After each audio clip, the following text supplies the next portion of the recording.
Time to turn those pine planks into tongue and groove flooring. We're getting started by running them through a big planer, 24 inches wide, 2 cutter heads, one above, one below, 104 carbide insert cutters per head. This machine is a beast. There's really no slowing this baby down.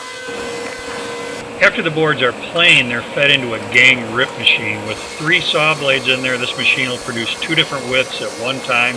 Lasers show the operator where to guide the board through so that it cuts in the correct spot. My job is grabbing the planks and the offcuts as they come out the outfeed side of the gang rip. 4.5 inch wide boards, destined to be 4 inch flooring, are going to the left. 5.5 inch to the right. Later we'll change the position of the blades so that we can produce 3.5 and 6.5 inch wide pieces. Here's one of the byproducts of this operation, 15 bags full of pine shavings. Here's the other byproduct, lots and lots of skinny rips. We had 2 bundles like this from the 4,000 or so board feet that we milled. These get turned into kindling. After 4 hours of planing and ripping, came back another day and started pushing those boards through the molder to turn them into tongue and groove flooring.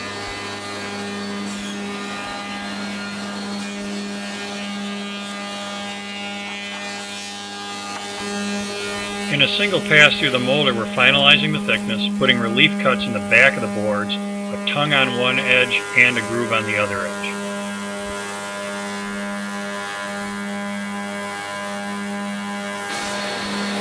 After the boards come out of the molder, they're defected. This means cutting out defects, taking splits off the ends, cutting out any knots that fell out, leaving knot holes.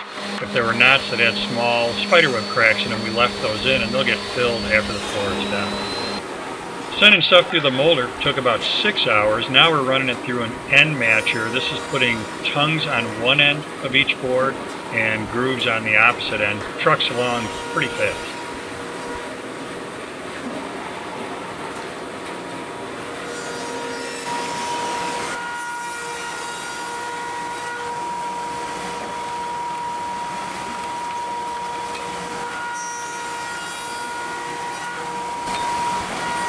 What you really can't see here is that this is a 2-for-1 deal. The boards come in, they get positioned, and as this head comes across, on the right side of the machine it's putting a groove in the end of that piece, and here, on the left end of the machine, it's putting a tongue on this piece, all at one time. Contributing editor, Paul Mayer, volunteered to help out, so he's here on the outfeed side of the end matcher, grabbing boards as they come out.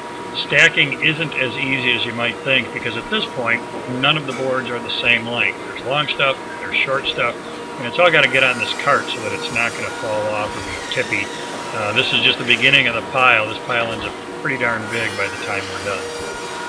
Take it easy there, Paul. Don't work too hard. After 4 hours of end matching, here are the fruits or boards of our labor. 2,010 square feet of tongue and groove flooring or so, and my net cost just a little over $1 a square foot. So I'm real happy about the price. Fair bit of labor investment on my part, but really glad I took this route. I would do this again in a heartbeat.